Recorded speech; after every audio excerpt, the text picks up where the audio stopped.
Inunsad na sa Davao at Cebu City ang Love Bus o libreng sakay program ng pamahalaan. Alinsunod dito sa direktiba ni Pangulong Ferdinand R. Marcos Jr. na bigyan ng mas maginhawang biyahe ang ating mga kababayan. Yan ang ulat ni JC Aliponga ng PTV Davao. Opisyal nang inanunsad ngayong araw ang Love Bus libreng sakay program sa Davao City. Layunin ng programa na mabigyan ang publiko ng libre, ligtas at komportabling transportasyon bilang bahagi ng proyekto ng pamahalaan. Pinangunahan ito ni Department of Transportation Secretary Vince Dizon, Department of Budget and Management Secretary Amina Pangandaman, kasama ang mga opisyal at iba pang ahensya ng gobyerno sa Davao City. Siya ng morning rush hour 6 to 9 at afternoon evening rush hour 5 to 8 ng hapon. Every day yon, libre 6 to 9 in the morning, 5 to 8 in the afternoon, at libre siya whole day pag weekends at pag holidays. Babiyahe ang Love Bus sa Davao mula sa UM Matina papuntang Mintal at pabalik. Sa southbound na ruta ay dadaan sa UM Matina, MacArthur Highway, Bypass Road, Davao Bukidnon Road, Mintal Elementary School, bus stop. At ang northbound na ruta ay dadaan sa Mental Bus Stop, Davao Bukidnon Road, Bypass Road, MacArthur Highway, Quirino Boulevard, Sandawa Road at UM Matina. May 8 unit na pabiyahe kada araw mula 6 a.m. hanggang 9 a.m. na may 4 na round trips at 4 na trips tuwing gabi simula 5 p.m. hanggang 8 p.m. Tinatayang mahigit 3,300 na pasahero ang makikinabang araw-araw. Dako kayo ning tabang kay kano makasave ko ani og pamasahe.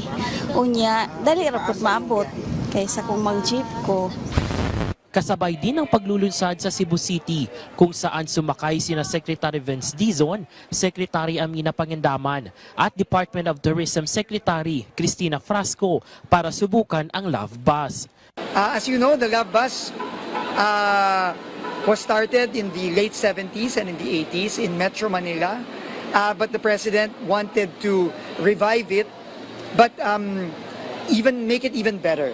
Number one, it is now free for peak hours in the morning. For na may bayad ng konti, ngayon the President said we must do it free. And more than that, in the past the Love Bus was only in Metro Manila. But the President said we must do it for the entire country. And I think it's very important and symbolic that we are launching it in Visayas and Mindanao. Meron tayong nakalaan na 1.3 billion para dito next year. So asahan natin na tuloy-tuloy yung serbisyo ng ating Love Bus all over the country. Ayon sa mga kalihim, bukas ang libreng sakay sa lahat, commuter man o turista, lokal man o dayuhan. So we're very grateful for this. O nakita nato nga ang kaning improved mobility in terms of land transportation is very beneficial to the ease and convenience for our tourists going around our destinations, not just for international tourists but also for our domestic tourists. Maaaring sumakay sa Love Bus sa labas ng malaking mall sa South Road Properties patungo Talisay City at Minglanilla, kung saan libo-libong pasahero ang makikinabang araw-araw.